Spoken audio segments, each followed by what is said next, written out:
1 Korintus pasal 14 itu banyak pengajaran mengenai karunia-karunia Roh Kudus. Sebenarnya dari pasal 12 ya, pasal 12 lalu pasal 13 mengenai kasih, dan yang cukup detail, cukup banyak itu di pasal 14. Kita lihat beberapa ayat saja ya, karena butuh waktu cukup lama untuk membagikan, dan kekristenan itu kan juga pengalaman ya. Jadi kalau kita hanya mendengar cerita, teori, maka pemahaman itu sebenarnya ya belum kita dapatkan. Kecuali kita mengalami sendiri ya, baru kita bisa memahami lebih detail. Dan pengalaman itu juga berkembang. Sama kayak kita tahu teori berenang, tapi kalau nggak pernah nyemplung ya nggak tahu berenang itu bagaimana. Tapi setelah kita nyemplung, kita berenang, kita mengerti. Tapi kemudian kita belajar ya, tadinya mungkin gaya bebas ya, lalu nanti ada gaya dada dan sebagainya. Nah, itu karena kita sudah nyemplung, lalu kita belajar terus dan kita mempraktekkan sehingga akhirnya kita makin mengerti, makin memahami ya, bahwa kalau berenang itu seperti ini ya, gaya bebas seperti ini, gaya dada, gaya punggung dan sebagainya, kita akan lebih bisa memahami. Saya bacakan ya dari ayat 1 sampai ayat 5 aja ini ya. Kejarlah kasih itu dan usahakanlah dirimu memperoleh karunia-karunia roh, terutama karunia untuk bernubuat. Siapa yang berkata-kata dengan bahasa roh tidak berkata-kata kepada manusia, tetapi kepada Allah, sebab tidak ada seorang pun yang mengerti bahasanya. Oleh roh ia mengucapkan hal-hal yang rahasia. Tetapi siapa yang bernubuat, ia berkata-kata kepada manusia, ia membangun, menasihati, dan menghibur. Siapa yang berkata-kata dengan bahasa roh, ia membangun dirinya sendiri, tetapi siapa yang bernubuat, ia membangun jemaat. Aku suka supaya kamu semua berkata-kata dengan bahasa roh, tetapi lebih daripada itu, supaya kamu bernubuat. Sebab orang yang bernubuat lebih berharga daripada orang yang berkata-kata dengan bahasa roh, kecuali kalau orang itu juga menafsirkannya, sehingga jemaat dapat dibangun. Yang pertama kita lihat ayat 1 ya, kejarlah kasih itu. Ya, Paulus mengatakan di pasal sebelumnya tentang kasih, cukup detail dia bicara, dan dia bilang tinggal ketiga hal ini, yaitu iman, pengharapan, dan kasih. Ya. Lalu dia bilang di sini, kejarlah kasih itu. Jadi ada bagian kita ya, ada antusiasme untuk mengejar kasih itu. Lalu usahakan dirimu memperoleh karunia-karunia roh, terutama karunia untuk bernubuat. Ini kalau dalam terjemahan lain tuh kira-kira seperti ini. Kepengenlah ya untuk memperoleh karunia-karunia roh itu ya. Dambakanlah itu, inginkan itu ya. Terutama karunia untuk bernubuat. Ada 9 karunia roh ya sebenarnya. Nah, salah satu diantaranya adalah berkata-kata dengan bahasa roh. Dan Paulus bilang di sini di ayat 2, siapa yang berkata-kata dengan bahasa roh tidak berkata-kata kepada manusia, tetapi kepada Allah. Sebab tidak ada seorang pun yang mengerti bahasanya, oleh roh ia mengucapkan hal-hal yang rahasia. Nah, ini kalau belum pernah mengalami pengalaman ini, berkata-kata dengan bahasa roh, ya memang akan sulit ya. Nanti penjelasannya hanya bisa dimengerti ketika Tuhan ya, Roh Kudus mengajari, lalu memberikan pengalaman, lalu kita mempraktekannya.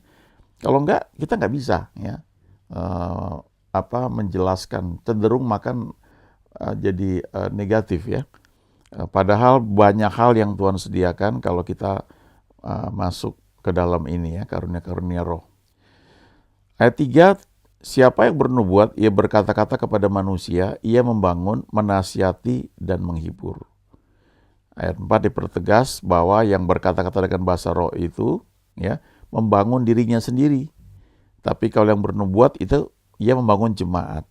Nah, kita hanya bisa membangun orang lain kalau kita sendiri sudah dibangun itu ya. Kita bisa menolong orang lain kalau kita punya kemampuan, punya kekuatan ya.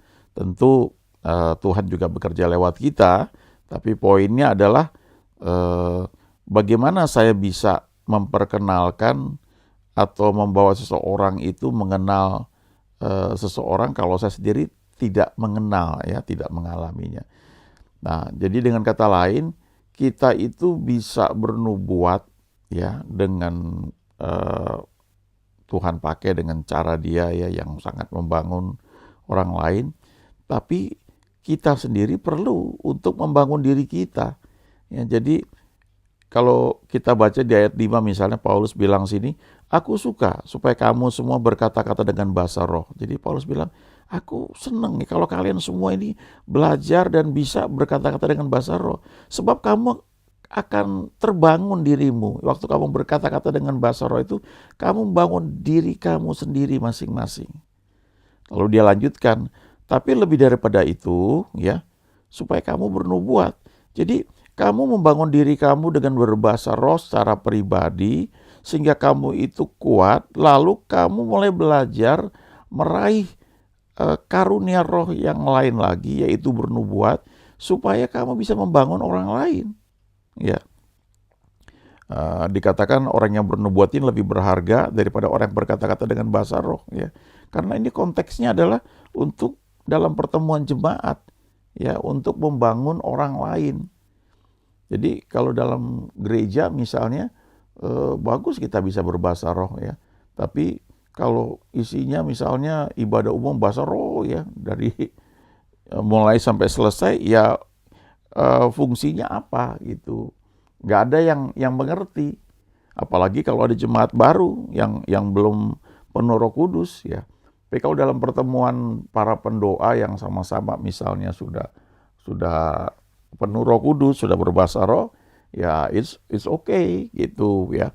Cuma Paulus bilang memang nanti kalau baca ayat-ayat selanjutnya, ya, dalam pertemuan-pertemuan itu ada yang membagikan sesuatu untuk membangun, ya. Ada penyataan roh, ya, mungkin ada yang dapat vision, ya, sampaikan itu, dan itu digunakan untuk saling membangun. Nah, kita perlu ingat juga kalau kita baca ayat-ayat ini dan juga penjelasan di tempat lainnya, ya, saudara-saudara Paulus, kita akan melihat bahwa bahasa roh itu ada beberapa jenis, ya. Sama kayak kita melihat mobil. Itu mobil, ya. Lalu orang lagi lihat itu mobil. Kenapa dia mobil? Rodanya 4, ya, itu mobil. Kalau rodanya 2 itu motor. Tapi ternyata ada motor yang rodanya 3. Tapi bukan mobil itu motor. Tapi ada mobil juga yang rodanya 6 atau 8, ya. Atau mungkin 16, tergantung mobilnya mobil apa. Jadi ternyata mobil itu ada mobil sedan, ada mobil penumpang itu, ada mobil truk untuk ngangkut barang, ada mobil besar yang disebut bis, ada mobil gandeng, itu semuanya mobil tapi fungsinya berbeda. Sama dengan bahasa roh juga, ya. Ada bahasa roh yang di ayat 2 ini, bahasa roh yang digunakan untuk berkata-kata kepada Tuhan. Siapa yang berkata-kata dengan bahasa roh tidak berkata-kata kepada manusia, tetapi kepada Allah, ya. Jadi dalam doa pribadi kita pakai itu, ya. Bahkan karena kita nggak tahu bagaimana harus berdoa, kita izinkan Roh Kudus berdoa, ya. Pakai lidah, mulut, bibir kita ini berdoa, dan salah satunya bentuknya itu adalah dengan keluhan-keluhan yang tidak terucapkan, ya. Nah, kalau sudah sering ngalamin hal ini akan ngerti gitu. Kadang-kadang waktu kita mau berdoa sesuatu kita nggak ngerti, kita berbahasa roh. Habis itu tiba-tiba kita ingat seseorang. Lalu kita doakan orang itu atau kita berbahasa roh, tapi kita arahkan pikiran kita kepada orang tersebut. Lalu tiba-tiba nanti ada pengertian tertentu dan kita bisa doakan dalam bahasa Indonesia atau bahasa Inggris pada saat kita mendapatkan suatu kesan tentang orang itu. Nah, tapi kalau bernubuat itu satu pesan dari Tuhan kepada seseorang, termasuk kepada kita. Makanya dikatakan bernubuat itu membangun, menasihati dan menghibur, ya, itu cirinya, ya. Jadi kalau kita sedang berbahasa roh, tiba-tiba mungkin ada bahasa roh yang bentuknya kayak lain lagi gitu, ada sesuatu yang kita ngerti ini pesan buat disampaikan kepada jemaat. Nah, kita minta supaya diberikan penafsiran. atau mungkin oleh orang lain yang akan menafsirkan. Nah, baru kita bisa menyampaikan itu entah dalam bentuk nubuat ya, entah dalam bentuk setelah selesai berdoa bisa disampaikan gitu. Saya dapatkan kesan seperti ini, saya mendapatkan penglihatan, vision dan sebagainya. Ini kalau kita mengalami ini, wah itu sangat-sangat luar biasa ya. Nah, saya teruskan lagi beberapa ayat ini ya, ayat 26. Jadi bagaimana sekarang saudara-saudara, bila mana kamu berkumpul, hendaklah tiap-tiap orang mempersembahkan sesuatu, yang seorang mazmur, yang lain pengajaran atau penyataan Allah, atau karunia bahasa roh, atau karunia untuk menafsirkan bahasa roh, tetapi semuanya itu harus dipergunakan untuk membangun. Ya, jadi, nah ini yang dibilang ada karunia bahasa roh yang ini fungsinya untuk disampaikan kepada orang lain, ya. Tetapi itu harus disertai dengan karunia untuk menafsirkan, ya. Saya bacakan ayat berikutnya. Jika ada yang berkata-kata dengan bahasa roh, biarlah 2 atau sebanyak-banyaknya 3 orang, seorang demi seorang, dan harus ada seorang lain untuk menafsirkannya. Nah, ini bahasa roh yang memang tujuannya disampaikan kepada jemaat, dan itu harus ada yang menafsirkannya. Itu ya. Ayat 28. Jika tidak ada orang yang dapat menafsirkan, hendaklah mereka berdiam diri dalam pertemuan jemaat dan hanya boleh berkata-kata kepada dirinya sendiri dan kepada Allah. Jadi kadang-kadang waktu kita berbahasa roh ya, misalnya dalam pertemuan ya, terus kita merasakan suatu ya dorongan yang kuat ya. Ini saya pernah diajar di satu pelayanan yang memang itu karunia roh itu dikembangkan ya. Jadi waktu kita sedang menyembah Tuhan, lalu kita mungkin ada yang berbahasa roh, lalu tiba-tiba ada yang satu orang berbahasa roh dengan keras ya dan melenting tinggi gitu ya. Dan habis itu kita yang lain tuh mengurangi suara kita gitu ya. Kita mulai belajar teduh, lalu membiarkan orang ini berbahasa roh sendiri, lalu setelah beberapa saat, lalu keluar penafsirannya, ya, dan dia menyampaikan itu. Ya, bisa juga ada orang lain. Nah, ini yang dibilang bahasa roh yang ditafsirkan, ya, bukan diterjemahkan, itu ditafsirkan. Karena kalau terjemahkan itu kan kata per kata, ini ditafsirkan ya. Nah, jadi bukan translate ya, tapi interpret ya, interpretasi gitu. Nah, kalau misalnya sudah beberapa saat dia berdoa tidak merasakan kesan ya, dorongan untuk memberikan tafsiran, atau enggak ada yang menafsirkan, maka hendaknya udah berdiam diri aja, berkata-kata kepada dirinya sendiri dan kepada Allah. Tetap berbahasa roh tapi pelan gitu. Jadi kembali kepada berkata-kata kepada Allah, kepada Tuhan. Itu yang dibilang di ayat 2. Siapa yang berkata-kata dengan bahasa roh, ia berkata-kata kepada Allah, kepada Tuhan. Tidak ada seorang pun yang mengerti, cuma Tuhan yang mengerti. Nah, jadi itu setidaknya kan udah ada 2 itu ya, jenis bahasa roh. Yang pertama itu untuk dipakai diri sendiri, untuk membangun, ya. Yang kedua itu memang ada pesan yang mau disampaikan kepada jemaat, tapi harus ada yang menafsirkan. Nah, kalau dia sampaikan itu dan dia merasa tidak ada yang menafsirkan, dia mulai belajar menenangkan diri, ya, berdiam diri, ya, hanya berbahasa roh pelan kepada diri sendiri, kepada Tuhan. Itu seperti yang dikatakan di ayat 28 ini. Lalu ayat 29 ya. Tentang nabi-nabi, baiklah 2 atau 3 orang di antaranya berkata-kata dan yang lain menanggapi apa yang mereka katakan. Ini ada pelajaran tersendiri ya. Kalau disebut nabi di perjanjian lama, itu seperti Yesaya, Yeremia, dan sebagainya. Nah, itu berbeda dengan di zaman sekarang. Ya, zaman sekarang ini, kalau kita baca sini, di perjanjian baru maksudnya ya, itu Paulus bilang di sini, karunia nabi-nabi itu takluk kepada nabi-nabi, itu bicara tentang orang yang memang satu dia suka berdoa, lalu Tuhan sering pakai dia bernubuat. Itu kelihatannya sering muncul begitu dalam setiap pertemuan, dia dapatkan pesan, entah dia dapat vision, penglihatan ya. dia suka menyampaikan perkataan-perkataan yang profetik sifatnya. Nah, itu yang disebut itu karunia nabi, tetapi itu juga eh, perlu dalam satu komunitas yang memang mengizinkan hal itu. Ya. Memang di sebagian gereja, kalau saya nggak bilang banyak gereja, ini tidak diajarkan. Makanya seperti terasing gitu. Ya. Sebenarnya kalau kita baca di ayat-ayat lainnya, Paulus bilang kamu semua boleh belajar untuk bernubuat ya, supaya kamu boleh kekuatan. Nah, waktu belajar kan yang lain harus menguji. Makanya dikatakan di ayat 29 di sini, 2-3 orang nabi, artinya ini orang-orang yang sudah memang dalam pertemuan doa itu sudah kelihatan dia sering menyampaikan sesuatu ya. Ya, kalau setiap orang misal ada 10, wah, bukannya nggak boleh gitu ya, tapi mungkin waktunya akan lebih lama ya, dan perlu waktu lebih lebih banyak ya, mungkin di kelompok-kelompok lain aja misalnya kayak begitu ya. Kalau kelompoknya besar misalnya, Paulus bilang 2-3 orang aja. Nah, sementara mereka berkata-kata, yang lain itu menguji, menanggapi. Makanya Paulus juga bilang di surat dia yang lain ya, uji segala sesuatu. Jangan anggap rendah nubuat-nubuat, tapi uji segala sesuatu. Nah, kalau kita baca di Perjanjian Lama khususnya, kan Nabi itu menyampaikan pesan dari Tuhan ya kepada umat manusia, kepada jemaat. Khususnya pada zaman Perjanjian Lama kan Roh Kudus itu hanya ada pada orang-orang tertentu. Ya, pengurapan raja diberikan kepada orang yang Tuhan pakai menjadi raja, ya, menjadi pemimpin. Seperti Daud, seperti Saul, ya, dan yang lainnya.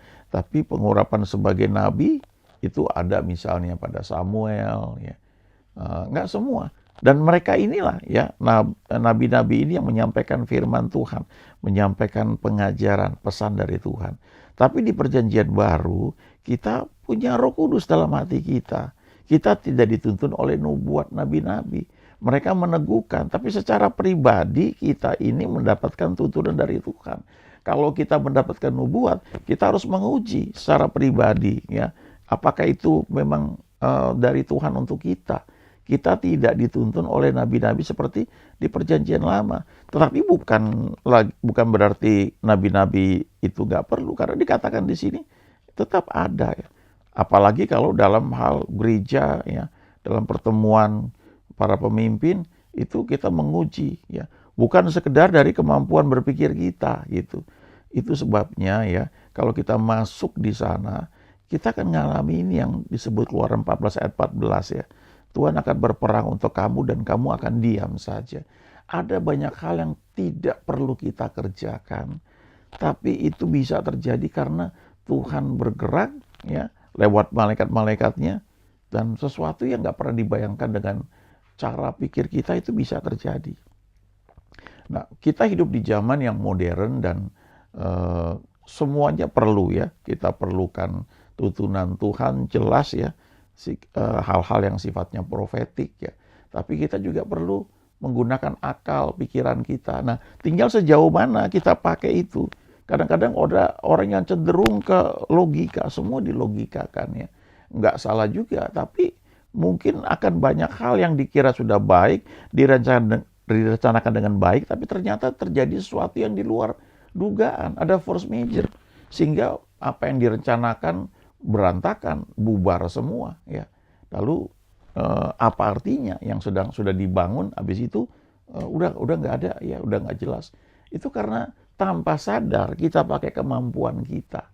Itu yang seperti di Perjanjian Lama itu ketika Tuhan memimpin Salomo, maka Salomo menjadi orang yang sangat kaya, diberkati, sehingga perak tidak dianggap berharga, sementara semuanya emas. Nah, tetapi setelah Salomo mati, ya anaknya Rehobeam itu hanya bisa menggunakan tembaga, ya. Boro-boro emas, perak aja tidak bisa. Nah, jadi itu perbandingan antara bagaimana kalau kita mengandalkan Tuhan dengan kemampuan manusia.